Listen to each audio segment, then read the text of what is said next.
Welcome back to Joe's Stunner Boxing. I hope you're having a good weekend. And welcome back to another of Boxing's Hidden Gems, which is a little series I occasionally run, very occasionally. I think the last one I did was a couple of months ago. But these are really fights that stick in my mind during my lifetime that I've seen live. And I like to share with you just to sort of point you in the direction of perhaps a fight you hadn't heard of that I think you'd really enjoy. And this one is between the British light middleweight champion Wally Swift Jr.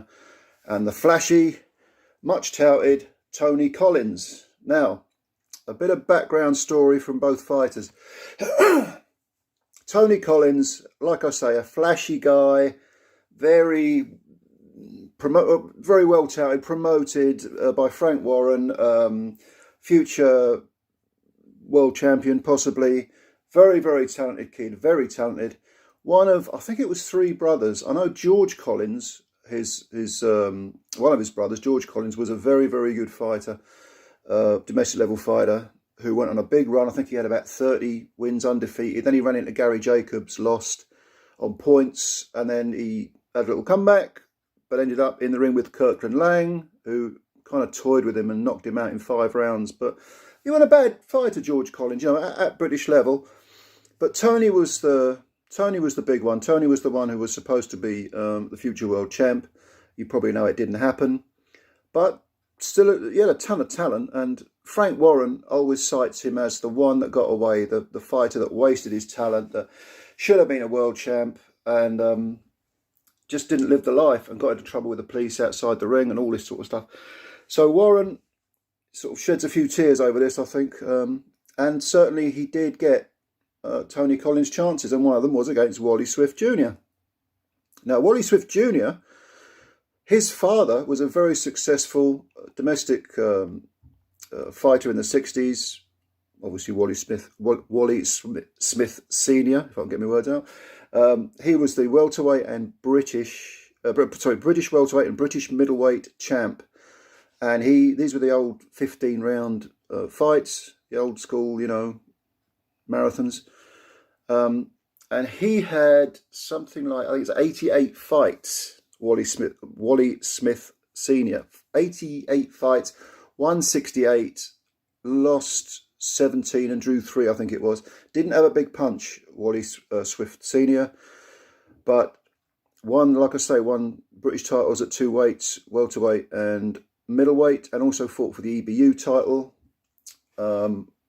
And he fought some really good men. I mean, he really did. He fought he lost twice to Johnny Pritchett for the British middleweight title, but won it off Mick Leahy, another good fighter, another guy who had a lot of fights. I can't remember his record offhand.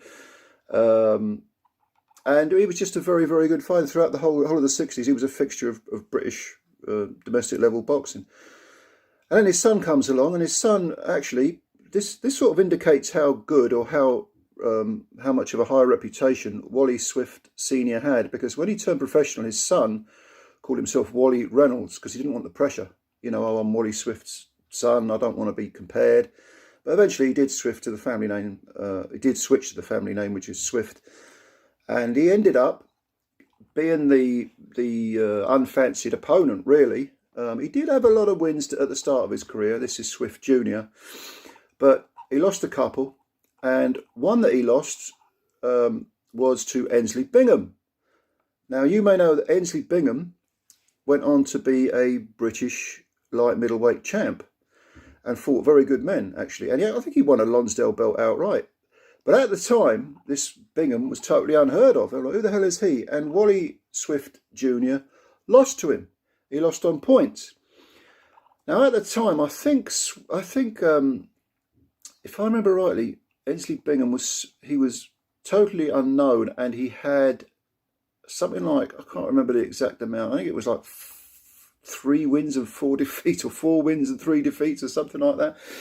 And then when that was over 10 rounds, Swift Jr. lost that fight, and then they were matched for the British light middleweight title.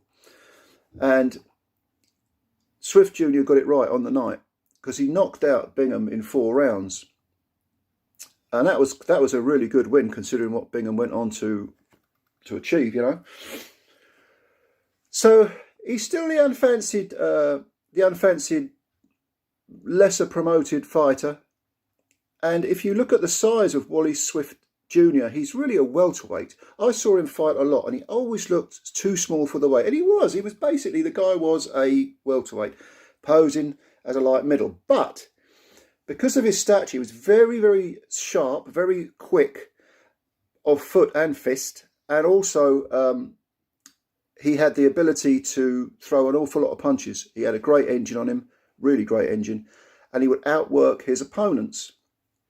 So these two are matched together, and I'm not going to go into the fight too much because I'm going to leave a link in the descriptions box. You can go and have a look at it. Well worth your time.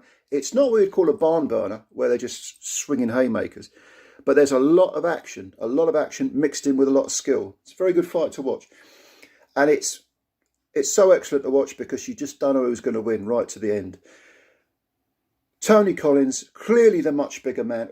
Every fight I saw Swift Jr in, he'd always look like he was so small, but he would get the job done. But against Collins, he was up against probably the guy who had the most natural talent of any fighter he faced. Now, if you like this fight, one thing I'd suggest you do is, as far as Swift Jr is concerned, go and watch his 3 fights with Andy Till. That were also for he lost the first one on points, which was a non-title fight. I think the following 2 were for the British light middleweight title. But they're really great fights as well. And again, this is a guy who, he had losses against people like Ozzy Maddox and David Dent, and yet he'd come back and he beat Chris Blake. People, again, these were names at the time that were British level, good fighters. Did he ever fight for the EBU title? I don't think he did, or he may have done. I can't remember the name of the fighter, but I think he lost on points in either Italy or Spain or something like that. Swift Jr. this is. But he also, just as a little aside, he shared a couple of fights, 1 loss on a cut eye and 1 win with Steve Goodwin, who's now a promoter, of course. But yeah, just a really great domestic fight. Oh, I've got to mention another win that Swift Jr had, which is really good, which was Sean Cummings. That was a good win. That was a very, very good win. Because Cummings at the time, again, was quite fancied to tear up some trees, at least domestically, maybe European level. And Swift outpointed him. Swift didn't have much of a punch in this fight. Collins is someone with a heavier hands. But yeah, just a very good fight. Have a look at it. Tell me what you think. Boxing's Hidden Gems. I'm going to leave a link in the description box for you to watch it. And yeah, let me know what you think. Enjoy the rest of your weekend. There's some boxing, some up-to-date boxing on this weekend. I'll probably do a couple of videos on various fights. Thanks for your time as always. If you're new to the channel, you can subscribe. We've got lots of videos for you. Hit the subscribe button, takes a second. And of course, like the video if you liked it. We'll speak again soon. Bye for now.